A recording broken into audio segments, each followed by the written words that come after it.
Thank you, Jackie. And let me see if I can get the slides up. Amazing. So I'm your host for today. I'm Chanel Branford. I am a social media expert. I've been in the industry for 9 years this year.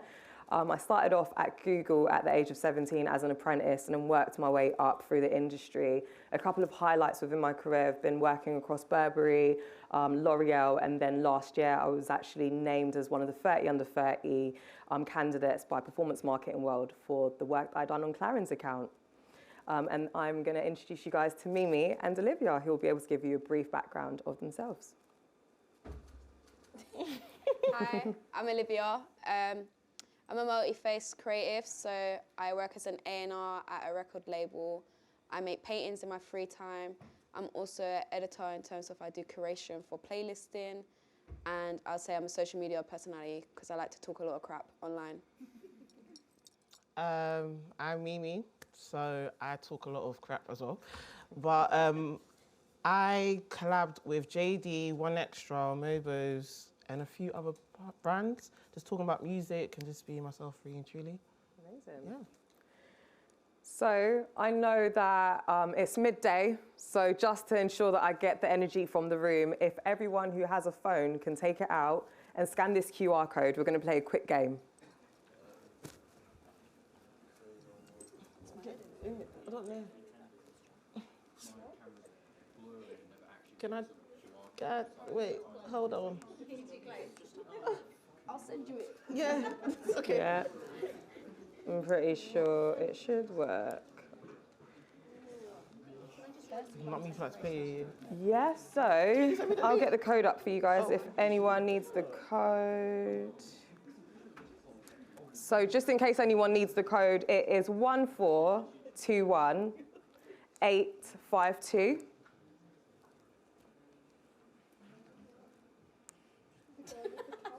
The answers. Amazing. So the first question is, who was the first content creator on the internet? I don't know why I just thought, oh no, big man AJ.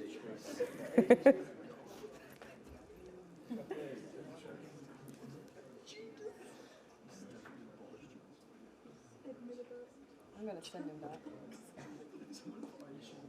I said AJ Tracy.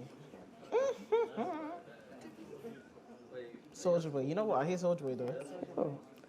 Oh, it's the first YouTuber. Has it gone to the second question? No. No? No, first content creator. Yeah. Why can I not see? I miss being a kid. Oh my god.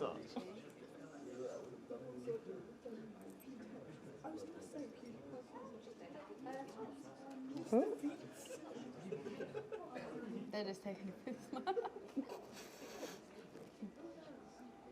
Damn, I miss school. God damn. Ali G. Yeah. Mr. Beast too. What the I said Central C. Oh my god.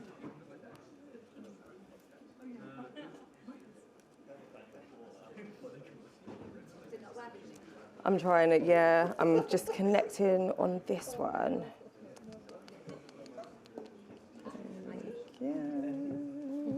That'll work if you just put in it. Oh, yeah. There we go. Cool.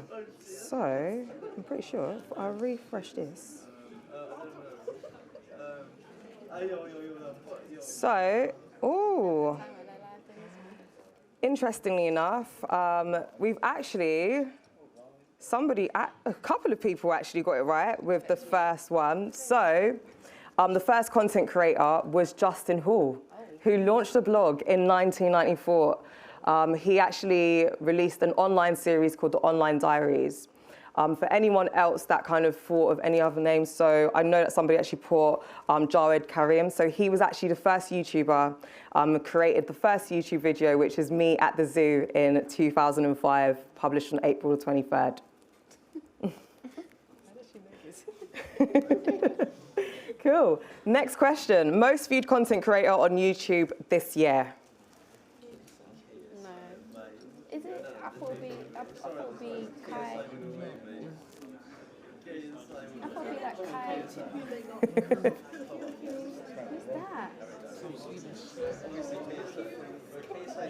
It would be Kai Smith.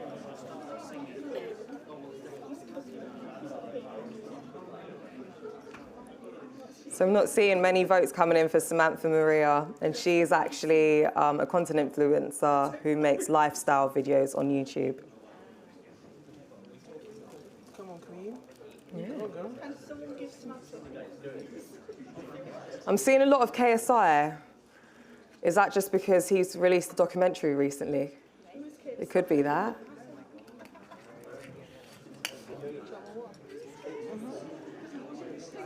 Amazing.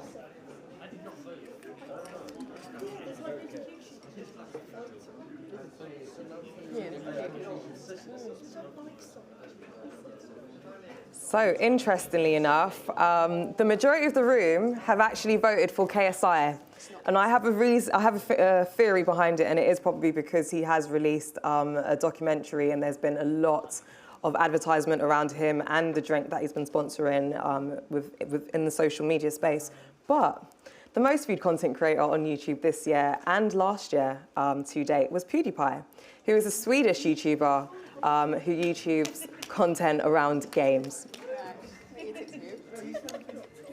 And the final question, so most viewed video on YouTube to date.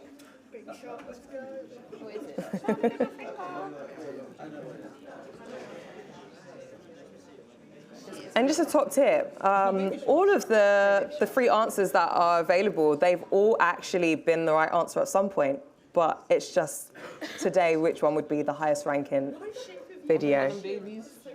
They're gonna stream. They're going to stream that. Them babies right there.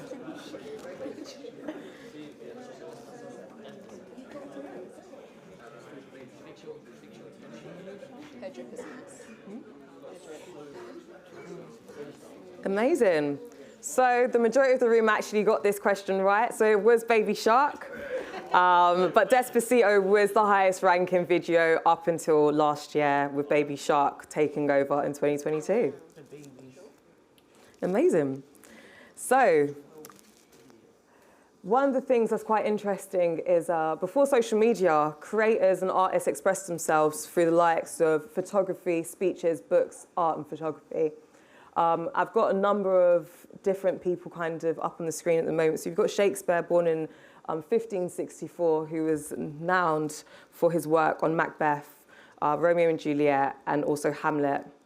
In the middle, I've actually called out a couple of other things, which is around theatre performances, which actually originates in ancient Rome. And we can see this kind of happening from like the 1300s. And then Picasso, on the right-hand side of the screen, born in 1881, who was associated mainly for his pioneering in Cubism, and also invented the collage, and then also added a lot of contribution towards surrealism as well within the art space. So I'm going to take you through a couple of different quotes throughout this presentation. So traditional marketing and advertising is telling the world who you are, whereas content marketing is showcasing to the world what you are. And this is from Robert Rose. So Mimi, if you don't mind starting with the floor, so if you give us a little bit of a background on what you do and what age did you decide to start showcasing to the world what your talent is? I used to write blogs like around 2017, but it kind of stems from after when my grandma passed away. So I just like did it as an outlet because I was like very much of a music head. So I just used to do album reviews, use my platform on my social media like Twitter, just posted the link. Then I kind of got like co-signs from the actual artists, kind of like retweeted it, kind of just build my platform like that. Then just stems writing, then start getting into like writing articles, interviews, then yeah, like that. So a bit of context as well. So Mimi's actually a music blogger, just for a bit of context as well. So she has built a career for herself within the music industry over the last couple of years. So I'd say probably the last 5-6 years specifically. So yeah, just a bit of context behind that. Mm-hmm. And then Olivia, what age did you decide to start showcasing your work? And Olivia is an artist from London as well. So I used to have an Instagram when I was like 16. I know I sound old, but it had like 800 followers, and then I got really scared, so I deleted it. And then later on in life, I thought, oh, I'm gonna take this serious, and then I'd done it again. It's currently on less than 1,000, but my main page is on like less than 10K. But I'll say, what was the question again? What age did you start to showcase 16. your talent to the world? 16. Amazing. And how did you do that? So I would share quite a lot of my stuff online. I think I was lucky that because I'm very outspoken and I always want to have an opinion on something, it gave me a larger platform. So when I started to tailor in the arts and tailor in the music, it directly gave people a reason to follow me, in the sense of like, I wasn't just a chatty girl online but just wants to talk on everything. Oh, this girl does music, let me follow this girl. Oh, she does art. So just basically from doing that and just building up and just keep being in the loop of everything, being the first to like feed on stuff. That's pretty much. Amazing. And starting with Mimi, what inspired you to get into the work that you do? Like for my love of music. Yeah. So it kind of stems when I was like a kid with my dad. So obviously doing little drive around. So my love of music was there. Then I would say mainly secondary school. Like, you know, you want to be like the first kid to know like the latest songs and tell like, oh, I'm putting you guys on. So from there, my music teacher, he was very much anti-modern music. He only listened to like classical music. I'd be like, okay, this is basically what dropped. Cool. Then I would say from that kind of stemmed my love for music, which kind of followed on the blogs. Then, yeah. Amazing. That. And Olivia, what inspired you to get into art? Pretty much like Mimi, it came from a negative place. I was tired of seeing my friends being killed and just grieving. So I started painting as a form of therapy. It was very personal and like, it just gave me an outlet to just be away from everything. It was at the same time I was studying, so I was in literally you lot's position. Like, you lot are at a very good point of figuring out what you want to do. Like, there's no pressure. Like, I have a whole geography degree and I'm sat here in front of you lot talking about content creation. Where's the correlation? There isn't. But that's just how life is. So I feel like that was my calling of just doing what I wanted to do, because I kind of needed to do that. I just needed to heal. So that's how I started painting professionally. Amazing. And Olivia specifically, can you name a couple of artists that inspired you with your work? Cause. I don't know, anyone know Cause? Yeah, you're all nodding. Good. Cause. Eve Dehan. Eve played a massive role, so she's a neon bender. It was just nice to have someone in touch with like what I was doing, in the sense of when I did my first feature in a gallery, she had her art piece there, and I just always had someone mentoring me and just being like, it's difficult because no one knows what they're doing, but this space predominantly isn't for our sort of class art. So just staying, having your artists around you was really beneficial. Amazing. So content marketing is no longer a numbers game. It's a game of relevancy.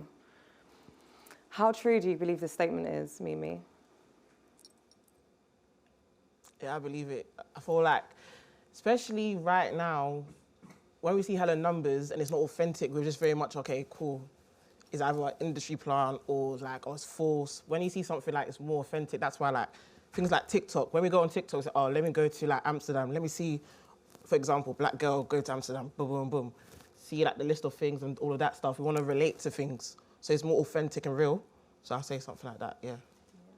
And for you, Olivia, how important do you think relevancy is as opposed to just numbers?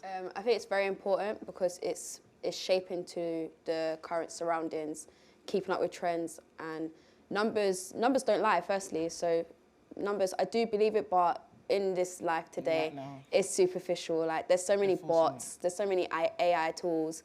We can all fake things now. So being relevant and keeping things above just shows you are actually moving with culture and everything. Amazing. I'm not too sure if you guys have heard of Banksy in the room, but he is a renowned artist, and no one knows his identity to this day. A bit like Banksy, when Mimi started out in the industry, she kept her identity private. Was you reluctant to show in the world who you actually are, Mimi? Yeah, I wasn't on it. I wasn't on it at all. I was very much like, okay, this is kind of weird because why am I talking about music and are people gonna really pre it like that or watching all of that stuff? So I'll say that from 2020, that's when I kind of jumped on the YouTube side of things, which was kind of scary because it's like, rah, anyone could just say anything to me, and that's kind of crazy. But yeah, kind of like I was scared. Yeah, I was scared. it was a bit scary. Yeah. And since COVID and obviously kind of being more out there, have you seen that your career has kind of lifted off, or have you seen yourself more likely to be thought about for certain projects by big brands now that your face is actually out there and people are able to link your work with an actual individual? Yes, I feel like when I start doing like the cool stuff with Olivia, so people kind of tell I was kind of like goofy and silly and all that stuff, which helped me to go to other brands and other stuff. And yeah, just build like that. It was kind of nerve-wracking, I'm not gonna lie to you, but. Amazing. And what project would you say has been able to elevate your career within content creation? I would say when I jumped on JD and it kind of speed up things a little bit more, which is weird, but it was a big platform that kind of, at the time, wasn't really showing dark-skinned black girls. So that kind of helped to push to make it normalize situations with that. Amazing. Yeah. And just for the audience in the room, could you give us a little bit of context on what the work is that you've done with JD? So we did Champions League of everything. So it was like a music show. It was just debating who's the best artist, best album, etc. And at the time, well, still I'm the only girl. So it's kind of normalizing. Girls can talk about music too. It's not just guys. I feel like all the time we see guys are like, oh, this is the best album. And it's like, girls can talk about music too, you know? So I'm trying to change that narrative and want to make more seats for other girls to just talk about it as well. Yeah. And when we mentioned JD, we're talking about JD Sports, by the way. Oh, yeah. So I actually worked on a brand called Jack Daniels. So whenever I hear JD, I think of Jack Daniels automatically sometimes. And in terms of like elevating your career as well, so I know that you have the music playlists that you put out on a Friday. Would you say that consistently updating those playlists has kind of helped you to sustain your relevancy within the industry? Yeah, my playlist kind of helped me a lot and connected me with like Apple Music, One Extra, because it's like I'm on the watch of like the latest artists or the latest hot songs, etc. So it's kind of building a platform of what people can expect from me every Friday. So it's being consistent and keeping that music blogging alive in a way. Yeah. I'm going to add to that. Mimi's built such a big platform of her playlist that in a lot of my meetings, when she adds artists in, it's notable, like, oh, this has been added to Mimi's, the music bloggers playlist, and it's a like that across many labels, which you don't really see as so often. So it's the fact that you're a tastemaker and these labels are looking at you like, she's got that power. It's really powerful. Amazing. And even though we're not here to talk about Olivia's career, but just touching base on the fact that she is an A&R expert within the music industry, how important is it for people like Mimi to exist online for you to be able to do your job and make your job easier when finding new artists? It makes my life easier somewhat because it's like, I'm already a small voice trying to champion the underdog, so having someone like Mimi also champion it, without paid, it's just coming from naturally from my heart. It shows that my ears are good enough, because if a tastemaker is saying the same thing, why are you not listening to me type of thing?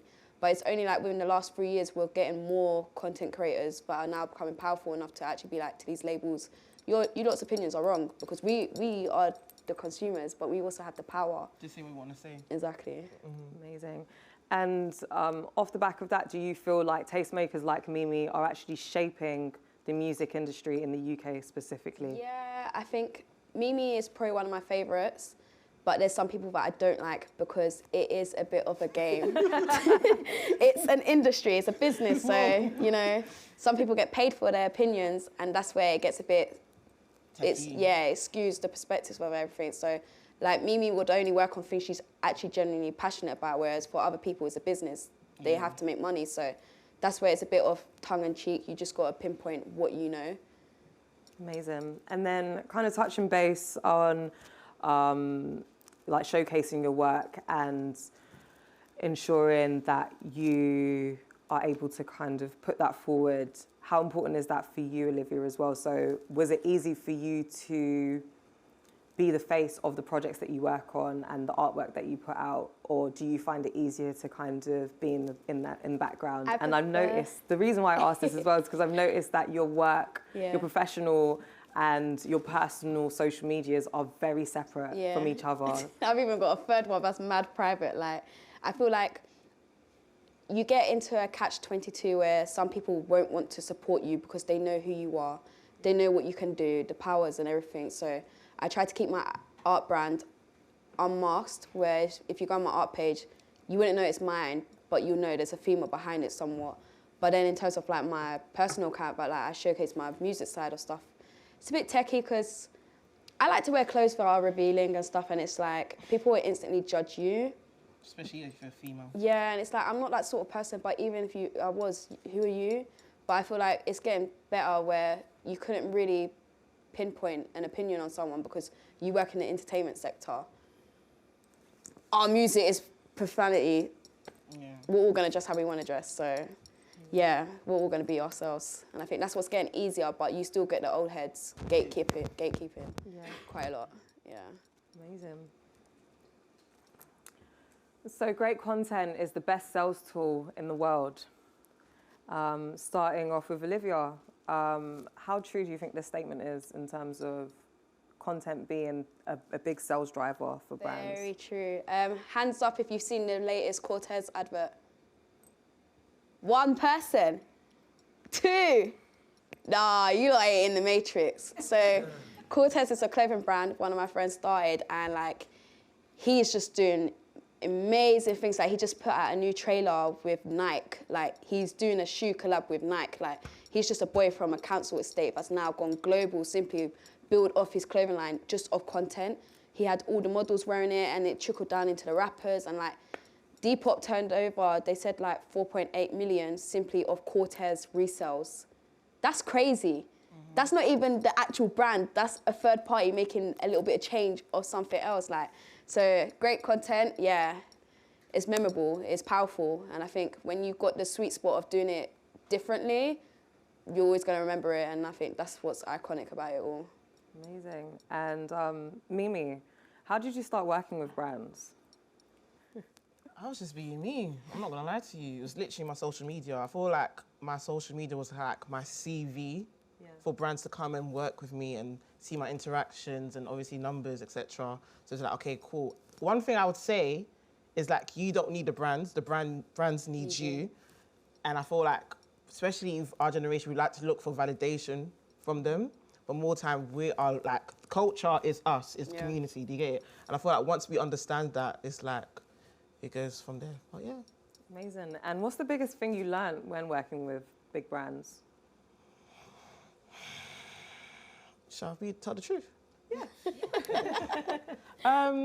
You're censored a lot because it's their baby at the end of the day. So they want you to do a specific thing. It's not like you being your most authentic self. So like, okay, we want this side of you, but can you tone down that side so we can get this specific numbers? It's like, it's work at the end of the day. So it's like a normal 9 to 5. Like, you know, you do an interview, okay, you got the job, blah, blah, blah. You know, in the interview, like, oh, I'm so good at this, and I did this, and I did that. Then when you actually do it, it's just like, okay, cool. Can you wear this uniform like that and all of that stuff? And yeah. So bringing the best parts of yourself. Basically, what they want from you, yeah. Do you feel like you're creatively limited? So I think you kind of touched base on that in terms of being your authentic self, so being censored. So you'd say that you feel creatively limited with some of the work that you put out there 100%. With these big brands. And how do you think that affects your following? Because so I work on the paid side where I work with a lot of big brands, and one of the challenges that I would say to a big brand that I'm working with is actually when getting on a content creator, we want to ensure that we get a content creator that is aligned with the brand already, because you don't want somebody to have to change themselves in order to work with a brand. And one of the huge risks that you face when doing that is that their followers can automatically tell that it's for an ad. Right? So it's like you're selling yourself short as an individual because you're changing who you are in order to just get the check from this big brand and not putting out the authentic creative stuff that you would naturally do. Have you had any of that backlash when having to censor yourself down with your audience? Any backlash? What backlash do? I declined some stuff. Yeah. Shall I say the brand? You don't have to say the brand. No. It was a big brand, basically wanted me to do like a Christmas ad of watching a movie on their platform. Yeah. But I'm not really a movie person. Like, oh, do you get it? It's very much, it looks false. Like everyone comes to me for like music stuff. So why am I gonna come and talk about, oh, check out this movie. This is great. Yeah. The bag was big, but I'm not, it's false. It's giving ad break. Yeah. Nah, it's dead. And to be honest, I've seen a couple of influencers that have actually declined the work that I've put out with them when working with big brands as well. And it is generally because the amount of money that it can make on this particular project, the backlash that they might receive from that particular project might actually mean that they might not get projects to work on in the near future. So when you weigh up the cost, opportunity cost of taking a project that actually doesn't allow you to be your authentic self, might actually cost you the rest of your career. And how important do you think authenticity is in 2023? And the reason why I asked this is actually authenticity was one of the biggest search terms during COVID. So when we look at 2021 and 2022 data, everyone just wanted to be more authentic. We wanted more authentic ways of looking, more authentic ways of cooking, and more authentic ways of living. And I think off the back of all of that trend kind of growing over the last couple of years, how important is authenticity now? And are you seeing that brands actually want to collaborate more with content creators that are authentic to themselves? Yeah, I think it's important. I think it streams down back to being very honest. Yeah. Like you said earlier, when people aren't being honest with themselves, their fan base can tell. I've seen examples of like some people, especially influencers, promoting gummies, and everyone's like, "You just got a BBL. Like, don't lie to us. Just be honest. Like, we're fine with it. Like, it's today's culture type of thing."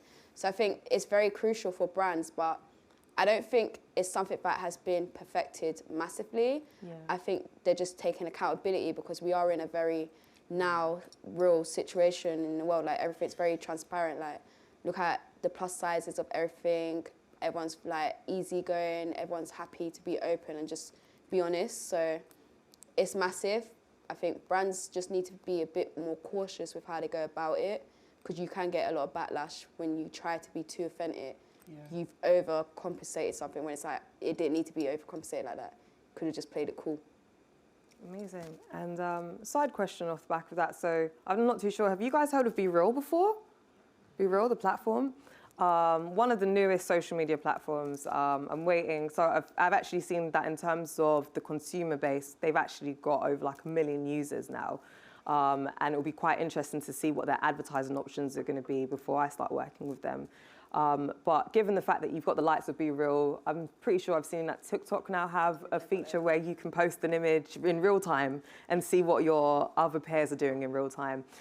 Do you think that's going to continue within the social landscape? Do you think that that's actually a thing, or like authenticity right now and in the moment, is that going to be the future potentially?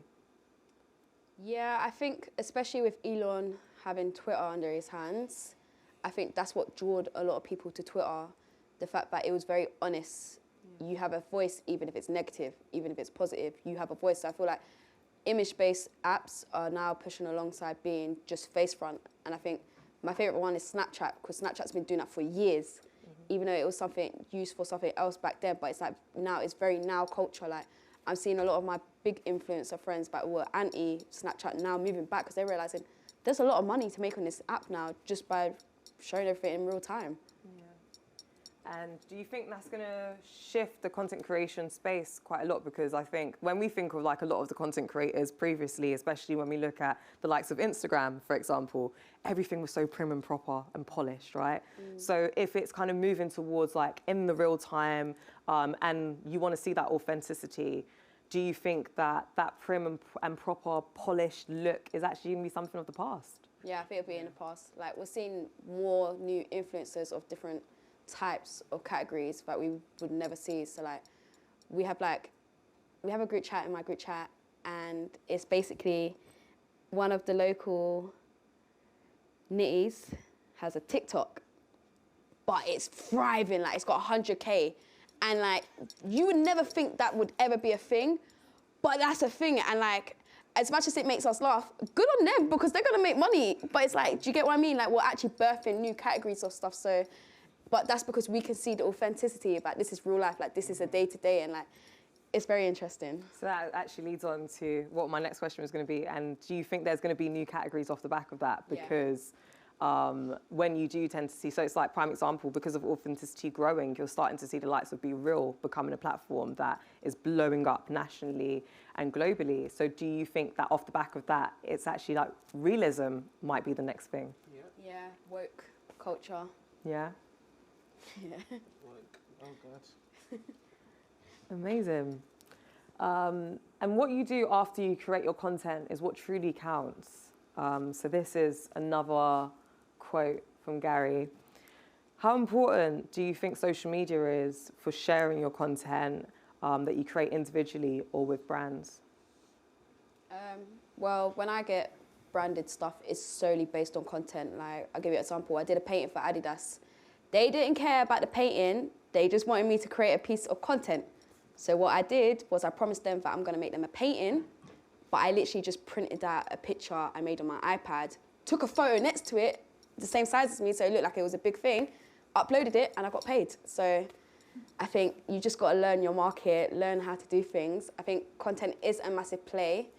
I think you shouldn't solely rely on it. However, with the digital age of everything, you need to be pushing content. And whether that's video form, so I know right now a lot of stuff is video form. Yeah. Instagram has just announced that they're going back to pushing majority of pictures.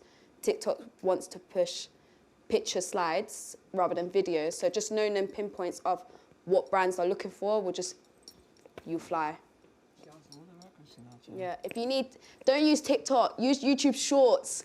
That's the most thriving thing right now. Like, that's killing it. Like, people haven't even tapped into it properly yet, but I'm seeing new stars every day simply from YouTube Shorts. Yeah, and what's your take on that, Mimi, as well? I agree. As somebody from a paid background as well, so I can rest assured that what the ladies is recommending is actually true.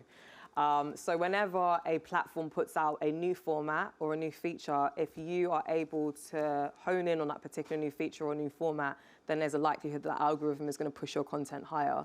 The reason why is, like, prime example for YouTube Shorts, they've obviously spent a lot of money on creating YouTube Shorts.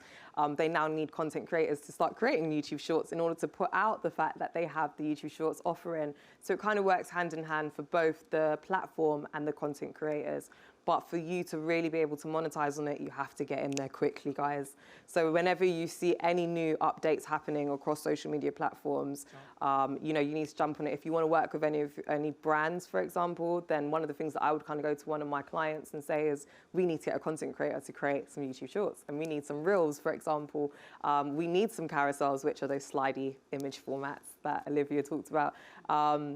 And that's how you'll be able to kind of get yourself ranked high within the algorithm and ensure that you're consistently getting your content pushed out by the platform. In the time that you've started to create content in and all, have you seen a shift in the primary platforms that you use? So I'll give you an example. When I first started out in paid media, MySpace was the main social media channel. And after MySpace, we kind of saw Pixo and Bebo, and then it went on to be Facebook, which is now renamed to Meta, and Instagram. So in the time that you guys have both started creating content, have you seen the platforms that you work with shift primarily the content that you actually create? Is it no longer for the platform that you originally created content for when starting out? Yeah, but I feel like it's changed into different forms now. So YouTube, so people just cut it down, put it on TikTok, or put it in YouTube Shorts, or they put it on their Reels on Instagram, or they put clips on their Snapchat, or they put like little clips on Twitter. Like, they kind of spread things out more. So it's like you always adapt into what's going on. Yeah. So I feel like, yeah. How important is it to have bespoke content for each channel? I would put something different on my Twitter to what I would put on Instagram. Instagram's more of a quick look gimmick, whereas Twitter is more detailed. Something outlandish as well, to make people talk and have an opinion. Clickbait. clickbait. Yeah. And how important do you think it is to have your content bespoke to each of the different platforms or channels that you're working on? It's massive. Like, I upload a lot of my stuff to Pinterest, which a lot of people be like, what? But it's like, if you're in the creative world, you'll know Pinterest is like the biggest platform right now. It was around the same time as MySpace and Tumblr, but because of the way social norms have changed, we don't use those Tumblr pages like that. But everything's a cycle, like fashion, everything is always in a circle. So just knowing what you need for each platform, the formats, and just how you're going to get people's attention really quickly matters. Amazing. Tumblr's actually making a comeback, which I saw a couple weeks ago, so keep an eye out on that one. And kind of given the fact that the digital landscape evolved quite significantly during the pandemic, so before 2020, TikTok did not have half of the reach and the availability that it has as a platform. It actually grew about 25% each month during the first 9 months of lockdown from the start of 2020. And off the back of that, we've seen a lot of shifts in terms of content creation based off the fact that people are creating for TikTok. Seeing that we're actually seeing a rise of the likes of like Be Real, for example, is there importance around adaptability to ensure that you can drive longevity for your career within this industry? Yeah, I regret the fact that I didn't start TikTok in 2019 when I first came across it. I found it kind of cringe, but then it's like, I'm now at that point where I'm like, you need to get a grip, and now trying to put content out, it doesn't surface as much as it could have back then. So if you do get a chance of being the first of someone or of a type to just be on a platform, always take the leap, because if you're the first one, you're going to be known for being the first one, and it's always good to coin something first. Yeah. And how about you, Mimi?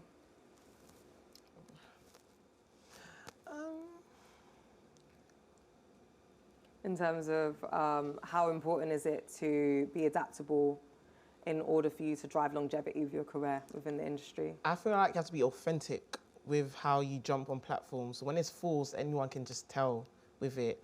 So with TikTok, everything's going well because it's like skits and funny moments, etc., all of that stuff, meme culture. So if you kind of force things, no one's going to really take interest of that. So I feel like you have to be authentic and consistent with your stuff, then it'll kind of build up that. Amazing. Well, I'm going to give you guys 5 minutes break. And in that time, if you guys could submit some questions in the Q&A moderation on the Slido that you guys done the questions with at the start, that would be great. And we can reconvene and I can ask the ladies any of the dying questions that you have. Don't be shy.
Okay, is everyone back?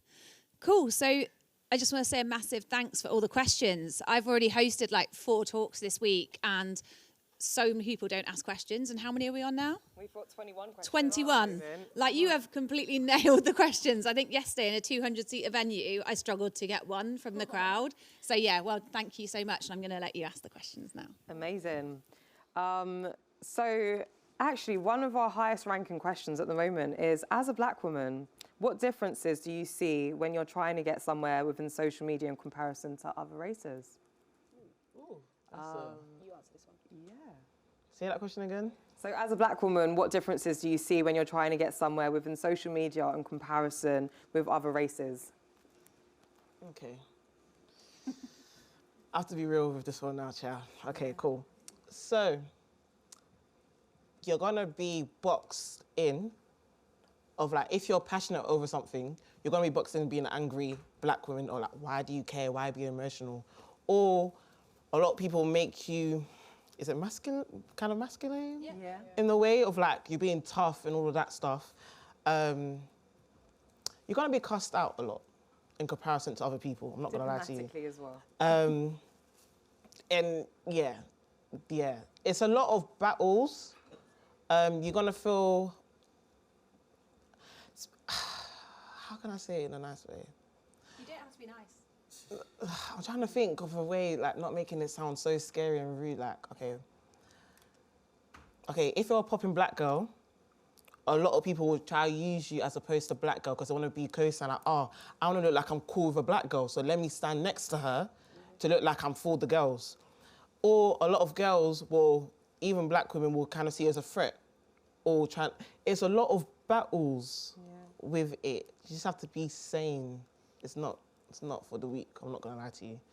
Yeah. I think I've been in the industry for 9 years now, and I've worked with big companies. I've worked at Google. I've worked alongside many, many big brands. And when I first started out, I was one of 2 only black girls on the apprenticeship. I was the first black girl to be hired as an apprentice at Google. And for the first couple of years in my career, I was one of the youngest and the only person of color, regardless of whether I was male or female. And that's changed quite a lot. So within the industry, significantly, over the last 4 to 5 years, there's been this big shift on diversity, inclusion and equality. And a lot of big brands actually have a team designated specifically for ensuring that companies are diverse. And they're inclusive as well. So one of the things that I would say is that the industry's changing a lot. We have identified that there's a big problem and we're trying to overcome that problem. But I think in order for you to succeed in this time where actually this is a time of change, right? This is this pinnacle moment where it's like, we're gonna do loads of things to try and change the industry. But if we don't really stay together and have resiliency, which is 9 out of 10 times what you actually need, what you'll do is you'll give up. So I would say that number one key advice I would give to anyone of color or anyone of any background, to be honest, kind of coming into the industry, is have resiliency. Because if you don't have resiliency, you are gonna find it tough. And it doesn't matter what color you are, it doesn't matter what gender you are, it doesn't matter how old you are, you just have to be resilient. Another question, so my confidence has held me back a lot. Does it get easier once you've started? Yes and no. At first, I was scared, very, very scared. I was paranoid. Then you'll get used to it, but it's going to be like something else on top. So next step was for me, comments. I was thinking, okay, let me don't read comments, or let me don't take any negative forms of stuff, because you're going to feel kind of really shit inside. Yeah. Then after that, it's going to be like DMs. You get DMs from people and people trying to attack your burners and all of that stuff. It's different types of levels. So I just feel like just be ready for everything. Yeah, you've got to take it with a positive.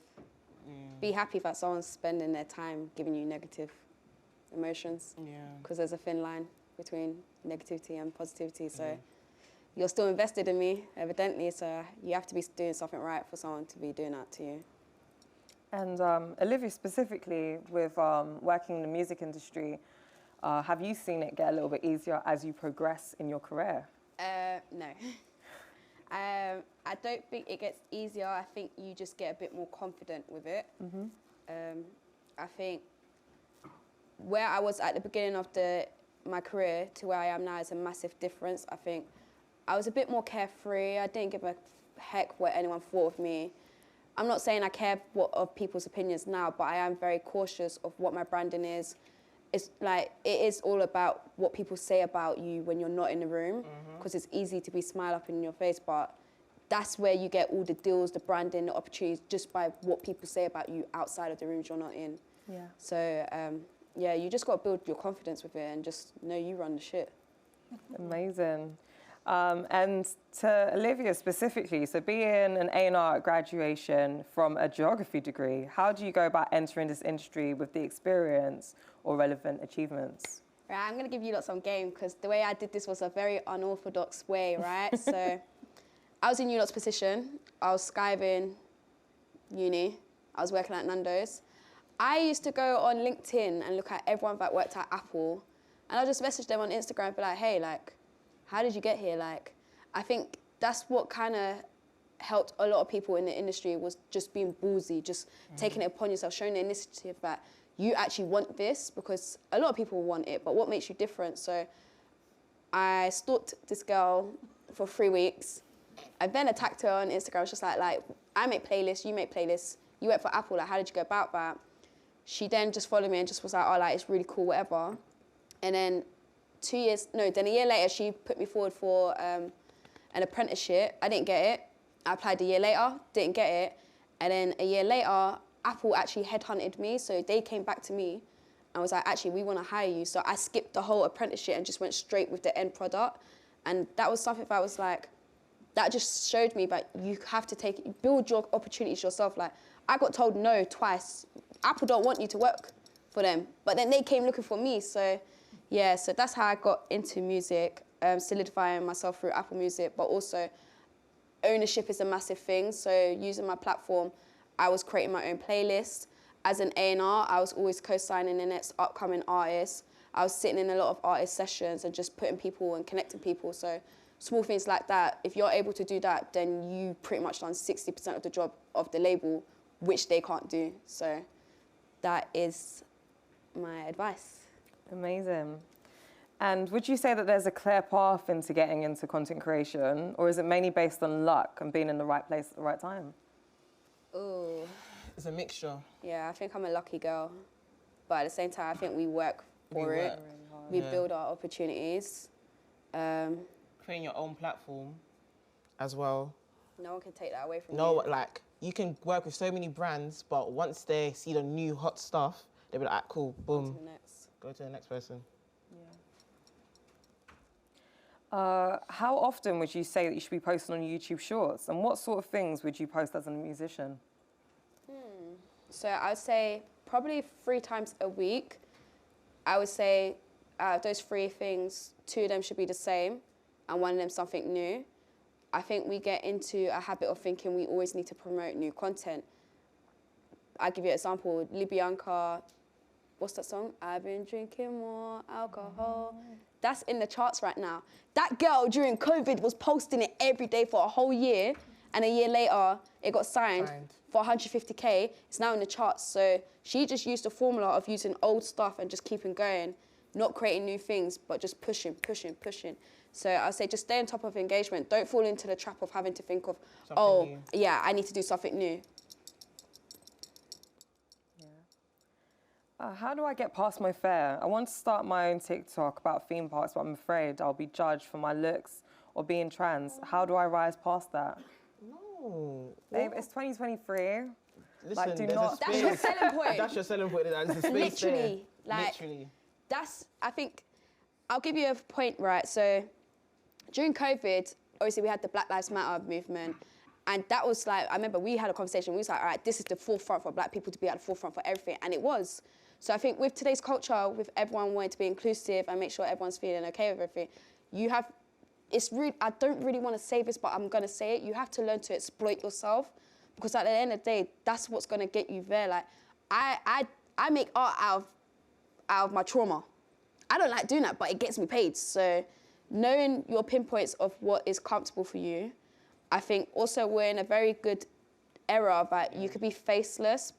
You could do things like, I have a friend that has a TikTok account and it's literally a Minecraft character, but they've got a ridiculous amount of followers. So it's just like, you don't have to be the face front, but if you are going to be the face front, just know that's your superpower, innit? Like even that guy does a TikTok over trains, man. Like, you can do it and you can just do it, honestly. You can basically, like, the number one thing I would say is wacky ideas. Anything that sounds crazy at the start is usually a multi-million-pound idea. And I learned that really quickly on in my career when I was working at Google. I remember I used to go to my manager and I was like, I have this idea, but it sounds big. He literally said to me, give me 5 crazy ideas each week, because one of them is going to make us £1 million. I'll tell you that for free. And just to add to that, I don't know who actually put that question in, but I'm letting you know. Oh, well, and look, you owned up to it. But imagine, right, so you feel like that, but I'm telling you, there's about more than 1,000 people that feel like that as well. So if you are the first one to do that, oh my gosh, you're going to have all these people behind you just because they couldn't do that. Yeah? And you'll be an inspiration to so much people. Plus, my nephews are obsessed of theme parks and all that stuff. They literally go on YouTube, so if you don't take, it's easy access for them. So I say go ahead. Yeah. I'll say, get my details, sweetheart. We stay in contact. What would you say is the biggest job you've ever done, and what would you recommend for people starting out in creating content? My biggest job? I would say one of my biggest jobs, so I used to manage L'Oreal, and I did one of the first content collaboration campaigns on Instagram. It was like a new feature. And I remember I worked with this guy called Ollie Proudlook, actually, for Garnier, yeah. And I would say one of the biggest, it was definitely one of the biggest jobs I've ever done in my life, because we were working with Garnier, we had to get this campaign live. It was the first time that they were using content creators to this level, and we're obviously doing collaboration ads where it's coming from their Instagram page, but it's saying that it's from L'Oreal. It was very complicated, guys. The thing that I learned from that in terms of like what I would recommend for people is, from like the Ollie Proudlock side, is just stay true and authentic to who you are, because that is how you get brands like Garnier to want to collaborate with you.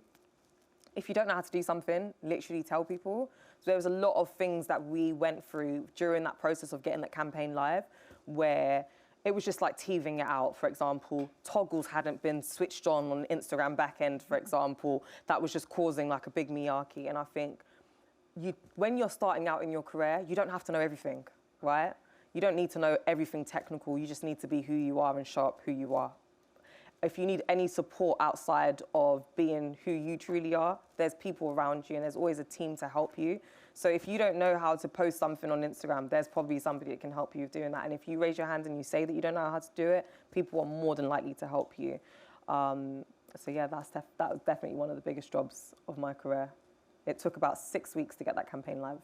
Wow. What's my biggest? I don't know. You've done quite a lot. I know. But... This is the argument, because I don't think it's always about your most paid job. For me, my biggest job was, although I do love my current job as an A&R at graduation, it's a full-time role. My best job was when I was at Apple, because it was a freelance and I was getting pretty much the same amount of pay.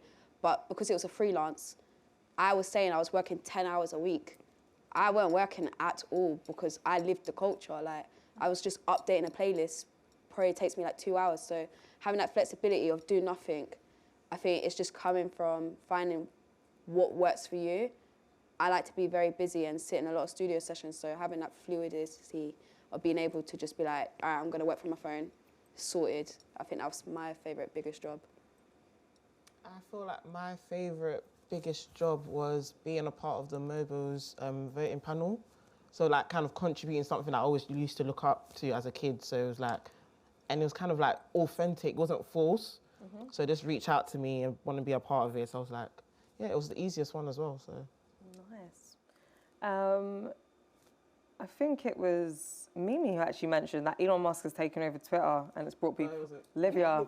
Elon Musk taking over Twitter brought people to the platform. Do you think that this has brought a rise in harmful opinions towards minorities? Yes, yes. And I think that's why Elon is very into it because, do you know, actually, it's a weird one because I've been on Twitter since 2010 and where Twitter was in 2015, 14 was very... Dark. Yeah, like, I could show you how to make cocaine in a microwave and I'm not going to get taken off Snapchat, Twitter.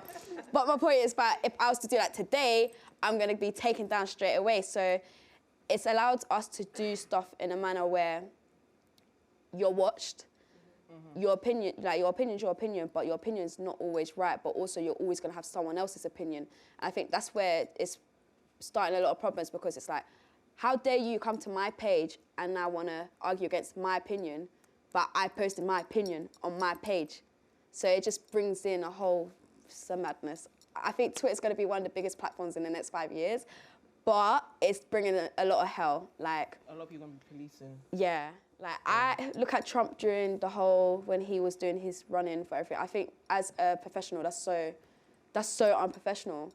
But on a personality side, it's hilarious to laugh at Trump. So, yeah. Leading on from that question, speaking of Trump, we've got, would Margaret Thatcher be thriving on Instagram? Or do you think her views would lead to a cancellation? Shame for the pool. Shame for the pool. How do you make sure that you're getting paid fairly in the content creating industry? That's a tricky one. Speak to your peers. Yeah. Speak to your peers. Like, a lot of people, a lot of brands, especially the black community, they will shortchange you in comparison to your white colleagues. I feel like, as well as a community, we don't like to say how much we get paid because you don't want anyone to watch your pocket. Fair enough, but at the end of the day, the brands, have money. As in, I'm not taking Olivia's bag. It's literally, okay, how much are you getting paid? I'm getting paid. And you find out she might be getting paid less than me or more than me. And we can, you know what, let me go back to the brands. I'm going to do this for this specific price.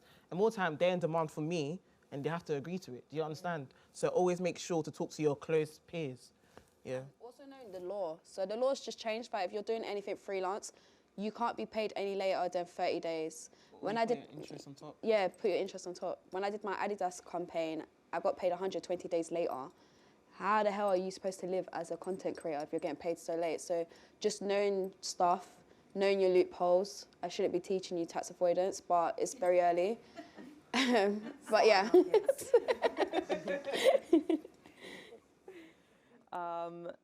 Just adding on from that, because obviously I come from a brand side, so there's times where I'm working on big brand campaigns and my clients will come to me and say, who are the content creators that we should be working with? And I go out, I reach out to their agents, I find out how much it is for the content creator. Sometimes we're able to book them because we've got budget, sometimes we can't. Sometimes we get some extra money in and we can do it. I think the number one thing as a content creator, and this is coming from somebody who ultimately helps to sign off the money to book you guys, you need to know your worth. You have to know your own worth. You should never ask somebody, how much do you want to pay me? Do you get it? Because you're basically putting that in their hands. You need to know, okay, this is how much I'm worth. This is how much I need to earn per day or I need to earn per hour. Then you tally it up based on how much time is going to be needed for that particular work, for that particular project. And then you go from there. Obviously, there's times where you're able to barter. So if there are instances where you actually don't know what I should be getting paid, like should I get paid £200 or should I get paid £500? It might be nice to go in the middle, for example, or you can actually give a range and then give it back to the person who's going to be paying you to kind of decide, am I going to pay them the lowest part of that range or the highest part of that range? But you give it to them because you're ultimately saying, like, I know the minimum that I would want to get paid for, let's say, 2 days full of work with me doing content creation is £300. But the maximum that I'd probably look at getting from this particular brand is maybe like 500. And you can be open and say that to people. It's true. Yeah. As a woman of colour, is it hard out there as a content creator? And how do you own it without making it your whole persona? That's That's a very good question. Damn. Me and Mimi, we have this conversation quite a lot because you don't want to fall in the trap of being the token. And like, even like just now and when someone asked a black question, I didn't answer it because as someone that's like a quarter white, I didn't feel like I was the right person for it. So knowing when it is your time and place to speak is very important. I think, obviously, like I said earlier, like it's learning to exploit yourself is a key thing, but also making sure that it's not your branding, because you want to be able to separate the two. You don't want to intertwine it into one because it does become a bit difficult in the sense of like your mental health and everything. It's pressure. Yeah, it's a lot of pressure. And you want to be known for more than one thing. I like not being known for many things to somewhat. So yeah. And there's other ways you can do it. Like you can do your own stuff, but let's say you want to give back to the community or like something that you're passionate about, that can kind of balance it out rather than being like the face front, because it's going to make you look like, are you doing it for this or that? People kind of question you about that. Yeah. What are the red flags in your industry? So Where do you start? I think Jesus. I'm a bit like, oh, actually, don't know if I should answer this, but I'm going to just do it anyways. This is the only industry where if you consume anything from the industry, you're classified as a user. The only other industries that are like that is tobacco and alcohol. So when you think of it, like you basically, you're alcohol user, you're a nicotine user, you're a social media user, and all of these things are detrimental to your mental health, right? If you engage with anything that classifies you as a user and not a consumer, then 9 out of 10 times if you give your life to it or you spend too much time with that particular product or service or whatever it is, there's a likelihood that mental health, physical health, or some part of your health is going to have to offset. And that's the only thing that I would say. I've worked in the industry for a very long time, and I've had briefs come from clients that say, can we go after credit card users, for example? And it's like, guys, why would we target people that already don't have disposable income? Why are we doing that? You know? Or there have been instances where I've had clients say to me, you know, I need you to come up with a campaign brief. I need content, basically. So what will happen is like I strategize the campaign. The client says to me, I've got £1 million to spend on the campaign. Within that £1 million, I strategize that 300,000 is actually going to be put behind the campaign. 700,000 is for me to go out and get all the stuff created for the campaign. So that would be flying out to LA, doing this big piece where we're going to get loads of videos and shots and images off the back of it. And one of the biggest challenges that I've seen is that when I've come back with a lot of briefs, they ask me to basically create fear of missing out. So one of the biggest ways to get a consumer to, or let's say a social media user, to actually convert with a brand is to give them that whole feeling of fear of missing out. So, you know, if you don't own a white Air Force, you're not cool. For example, if you don't own a Nike tracksuit, you're not cool. If you don't go to wireless, you're not cool. And it's that whole, oh my God, like, I don't want to be not cool, right? Like, I don't want to miss out on wireless. I don't want to not go to like this big festival and be able to chat to my friends about it. I don't want to miss out on having this particular piece or, you know, just juicy couture tracksuit. Like, these are all marketing strategies behind a lot of these big brands is literally just like make them feel like if they miss out, they're not going to be part of this social group, which isn't ideal. So that's one of the biggest red flags. I think it's just being mindful that everything that you see online or on a billboard is a form of advertisement. So it is there to kind of get you to convert. Don't get swallowed up in it and end up being somebody that's actually living for the likes of just social media, because that's how I've seen big social media companies get a lot of backlash where actually it's detrimental to the mental health of a lot of people under the age of 21. Yeah. Grooming. Yeah. Grooming. Grooming is one of the biggest things in the content creation world, where brands will try and dangle the carrot in your face. And it could be like, for me, it was the smallest things that's taken me to like a top star restaurant. they'll look at me and think, oh, she's not used to that, but let's go for lunch. And then they sit there and you're just talking and they're just absorbing all your information, getting free game. So only till a year into the industry, someone told me, you should be charging people to be sitting, talking to you because you're giving them knowledge. But to us, it's like, it's nothing. But yeah, grooming is a massive red flag in the industry. I think it's in every industry, especially when you're young and naive and you don't have that much information. Oh, I could be here all day about the red flags in music and arts. Red flags for me, I would say when you start, okay, don't pre everyone. That's my biggest one, because you're here for a reason. Once you start looking at somebody else's thing, you're gonna be thinking, okay, I need to do it like them, or I need to edit like this. You kind of dismissing your whole point of why you're in the stream in the first place. And you're gonna start comparing your achievements with other people and all of that stuff, which kind of thinking you're not doing enough. Then you start chasing for the clout, then you're there for the wrong reasons, and it just goes down into a big hole. Olivia, this one's specifically for you. Could you tell us more about what you do with your label and how you operate in it? And also, what kind of things would somebody being signed to your label expect to be doing? Ooh, so I get up, I go to my desk for 9:30. I'm supposed to be there till 6 o'clock, but I find a way to get out. So my job entails listening to a lot of music. I have a submission email, which I give to my intern to listen. Like, he'll filter through stuff like he thinks is all right. He's never right, so I actually have to go through it myself, just because that's the thing, I have a different ear to him, so it's like, he might hear something and be like, oh, this is shit, but I'll be like, actually, you need to acknowledge that this is someone without the resources, but has put something together. Imagine if they had the money and everything, you could build stuff up.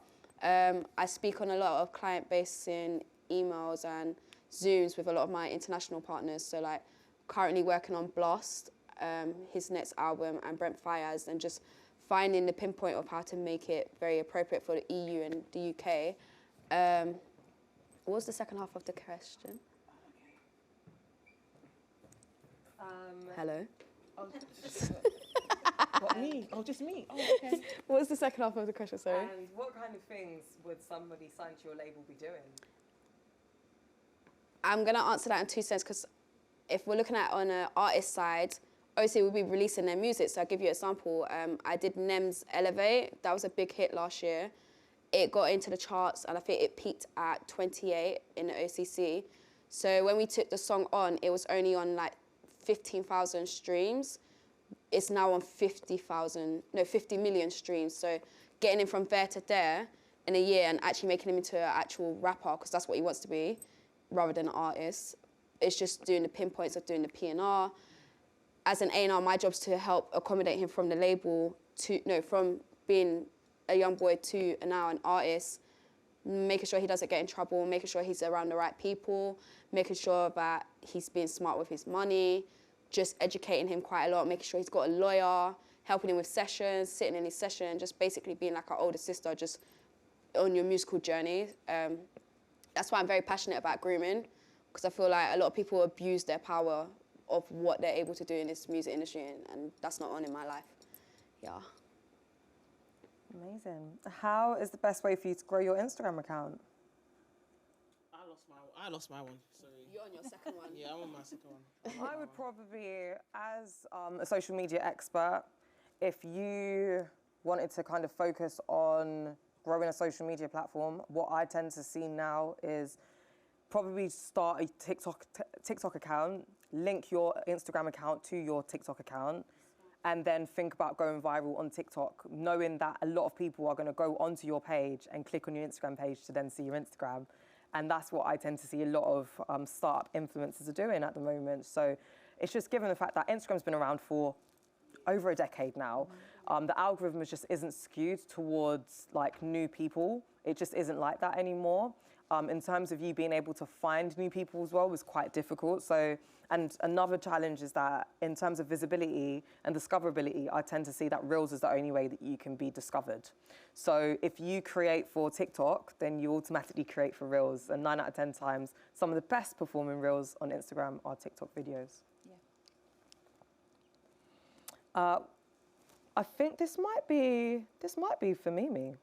Would you ever collab with AJ Tracy in a shoot? I'm not too sure. I'm a rapper too, and growing my growth and grime. So I was saying about relating to that. But what type of collab? Anyone want to? He asked like, Yo, as in like a shoot, like, would you like, I don't know, for a song like albums or something, like, would you like collab? She did. Seriously, with AJ? Yeah, flu game. oh yeah. I helped with the rollout type of vibe. Explain to him. Oh, explain. This was like what? This. My guys. Yeah, but that's what you do. Yeah. Oh, okay, cool. So my collab with him, basically, his whole concept was like basketball 23. So I basically did the whole basketball type of theme, all-star basketball game, all of that stuff. Like what I would do if I was AJ of how I would do the whole album rollout. Then obviously he came forward with it with Bay Agency and yeah. Is it? It's not working. It's working. Yo. 2 seconds. I'm trying to think. Are you gonna do like more shoots with him or like any more collabs? I'm a freelancer, so I'm not really part of his team like that. Oh, okay. He comments on her tweets quite a lot. Well, I think what's quite interesting, so if you guys haven't had the opportunity to see this music video in the last couple of weeks, K-Trap actually released a song which is called Interlude on his latest album, and Mimi is part of that music video alongside a number of different women in the industry who are pioneering in their respective fields. So definitely room for collaboration in video shoots. Can I ask like a women question? It's International Women's Day tomorrow. Who are the women that you look up to? Not necessarily just as like content creators, but what women do you shout about? Who do you admire, and who inspires you to keep being a powerful woman? Like, you guys are crazy powerful, right? In the industry. Oh yeah, anything. Literally any women. You know who I'm gonna say. Before I'll have a few names, but now it's like Smallens. when you actually meet the people you look up to, it's not the best experience in my journey. So I'll say Beyonce, sorry. Yeah. I'm a beehive. Actually, quite interestingly enough, so Bazima St. John is one of my biggest inspirations, and she actually was the person who facilitated for Beyonce to be part of the Super Bowl for Pepsi a couple years back. So, and they've become quite close friends, and she actually worked for Uber and for Netflix. She is one of the very few women of colour that are just killing it in that space. So yeah, she's definitely somebody that I look up to. And I think kind of going back to Mimi's point as well, there were people that I used to look up to in the UK, but sometimes when you meet them... Bad vibes. Yeah, you're just like, oh my God, I really loved you. Oh my God, just be nice to me. Oh, sorry. Mariah Carey. When I do stuff, I just ask myself, would she do it? And yeah, she's the ultimate diva. Legit, she's the ultimate diva. So not to say I want to be a diva, but you got to have some diva aspects to you. Yeah. We probably got a chance for one more. Have you got one on there, or shall I ask another one? Maybe two. Would you say... We got one. Oh yeah, Cash. Can I give you the mic just because it's being recorded? We should do the Mexican wave. So Cash just got a massive promotion here at Confetti. So woo! But yeah, games course leader as well. But yeah, manager of FE as well. Why?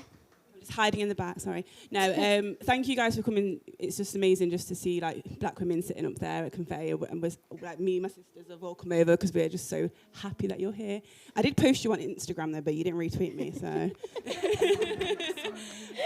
No, just a quick question, because obviously, as you said, I'm FE manager now, and I'm one of very few black people at Confetti in a management position as well. How do you navigate in your industry not kind of changing your ethos and the way that you see yourself as well as a person? So sometimes you might be asked to do work or do things that don't align with how you feel. How do you kind of navigate that? Do you turn it down, or do you try to open up other people's minds? What methods do you use? That's the question, really. I think I'm very closed off. So one, I'm lucky, but I have a boss that is very for me. Like, I had my interview with him and I was drunk. Like, that's so mad. But the fact that he accepted who I was one reason why I'm able to shut things down.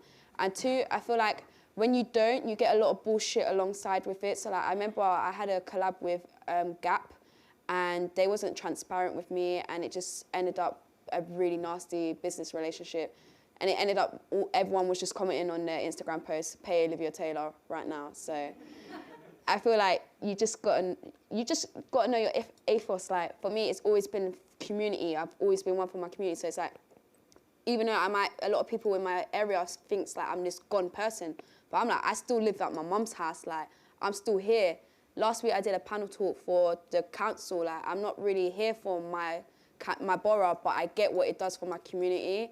And I feel like because I've been birthed into such a strong community, I just want to always champion that, because there wasn't many of us when I was younger looking up at it. So I think from my side, being a challenger, like if you see something that you genuinely think, no, this is not it, challenge it. I was managing L'Oreal, who actually has 36 of the majority of the beauty brands that you guys shop with in the likes of like Boots and Superdrug, so like NYX, L'Oreal, Garnier, for example, all owned by one big brand. And within their adverts, you can imagine like there wasn't a true representation when I was working on the brand of people of minority colour. And I remember seeing before and after shots, and I was like, wait a minute, this is, the girl has makeup on before and after, so that in itself is not right. And then in terms of the content influences that you're using, you don't have a diverse range. So I have no idea what it would look like on my skin tone, let alone Olivia's skin tone. Like, this is going out to the whole of the country, guys. We can't do this. And it's literally just having that mentality where actually it's like, if you genuinely believe something, challenge it. Like, brands, companies, the only way that they're going to become better is if there's people like us actually saying you have to do better. Right? If you hold people accountable, you hold brands accountable, they have to change, ultimately. And I think that's one of the biggest things that has helped me within my career, which is like, when I work on brands, I say to them, please do not, like, I don't want to work on your brand if you want somebody else just going to say yes. Because I'm not a yes man. I can't do that. But what I am going to do is I'm going to give you a realistic perspective on the audience that we're going after and make you understand the whole of your audience and not just a part of your audience that you want to focus on. Thank you. I've just got another one just from Raven. Hello, I'm Raven. Basically, I just wanted to thank you guys for coming, because I feel like it's important for everyone, not just black people, to see that black women have a voice, you know. Because I feel like truly, in the past, probably like 2 to 3 years, it's only that we're coming up now and we're being able to give ourselves a platform. And I just want to ask you guys if you could give some knowledge and insight into like what it's like day to day when you go into the office, if you are surrounded by other like people. Because where I'm from, I've like, cool, when I went to primary school, yeah, there was probably about like 5 white people in my class. And then secondary school, there was 2 white people in my year. So when I come to this, university now, and I'm like surrounded by lots of people from different cultures, and I'm kind of like, oh, how do I be my authentic black self around all these people that have never had this much unapologetic blackness, you get me? Because I try not to be like, oh yeah, I'm not gonna speak about my issues or things like that. Like, people in my class will know that I raise race issues a lot, because I feel like the more people are scared to talk about it, the worse it is going to be. So people need to be more open. So like, how do you feel we can, us as black women can feel open to speak about ourselves, and how can they give us the platform to be able to express our views? Because I know a lot of people, they don't want to be racist, but they don't know how, because they've never been taught like to not be. You get me? Yeah. Thank you. You don't wait for them to give you a platform. You create it with your community. So make like a little group of you guys and just discuss things and push agendas, etc. So your voice can be heard. That's what I would say to you. Because you already have the mindsets already. So I would say in the workplace, because it's really interesting, because I obviously came from like background like yourself, predominantly black girls in my school. I went to all girls school. And yeah, could count on one hand how many Caucasian people there were in my year. And then I left school and went straight into Google, where it was like, oh my God, like I'm the only black girl on this floor. Wait a minute, there's like 500 people here. Hold on a minute. There's underrepresentation. And then I noticed that in the workplace, I used to get asked so many, like, my colleagues would come up to me and be like, oh my God, is that your real hair? And it was like, actually, these women are not racist. They just don't have exposure to black women, so they don't know.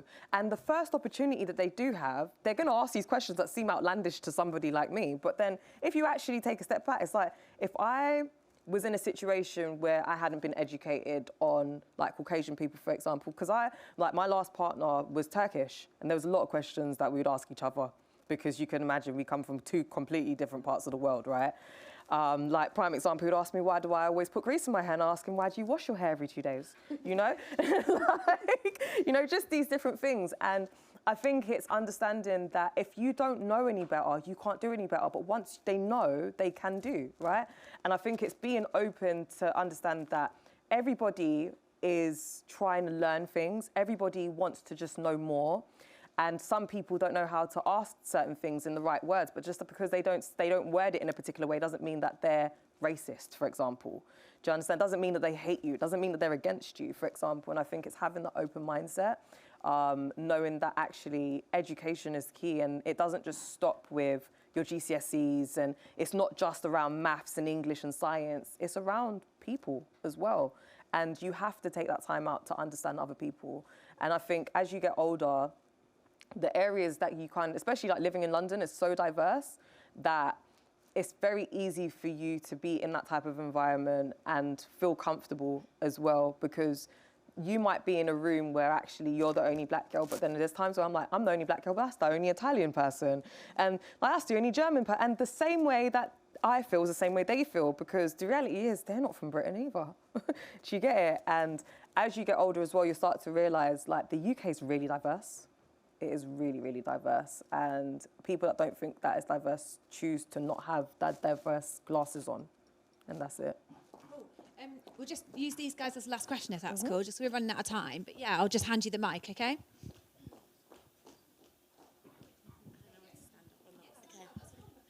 Hi. Hey. So basically, I have a question. I'm a singer-songwriter, and like, obviously, I want to do music, clearly, but like, how do I get myself out there differently? Like, write songs for adverts or like brands, or even like for other artists. Like, what can I do to really like push myself out there to like work with different people, and yeah, just kind of create a name for myself in the industry? Like, what's the best way I can kind of do that? Thank you. You guys are amazing. Thanks. I would say step into your A&R bag. I think anyone that works in music is a natural A&R. So you just seeing who you think is going to be the next upcoming artist, you could reach out to them and ask to write for them. Yeah, and it's like just small things like that. It's because you don't end up in the situation where you're sat in the studio with the artist, but then you're meeting a producer, you're meeting an engineer, you're meeting a manager. And like, one thing I realized in this industry is everything you do at your beginning of your career comes back to you later on. So like, a lot of blessings I have now is because of the small things I was doing when I wanted to get in. Like, so I think just staying on top of that, make some demos. I think we are exposed to so many tools to help us, like TikTok. I hate telling people about TikTok, but I'm telling you, TikTok and YouTube Shorts, you could be faceless on there and just literally, because you're into spoken words and songwriting, that's poetry as well. Like, if you was to put like a picture with words on top, and people will soon realize, oh, actually, she's a poet. But poet also goes into spoken words. Oh, she can actually form songs, and you'll get sync opportunities. And I think I wouldn't say push so heavy on like the talent shows, not like Britain's Got Talent on that, but you know, like the small local ones, just because I feel like once you get yourself into that, you always just get boxed in as a local artist. The world is your oyster. You could go so far with it. Just like consistency, trust me, don't give up. I would say be creative. So like little things of like, let's say it's a popping R&B song, remake it, make a whole new tired song of like just from the beat to show people your different range of like how to do music. That's how I would say. Yeah, just be creative with it. Thank you. Guys, that's by far the most interactive session we've had this week. It's been amazing, and that's because you guys make everyone so comfortable, so thank you. Can we give these guys a massive round of applause?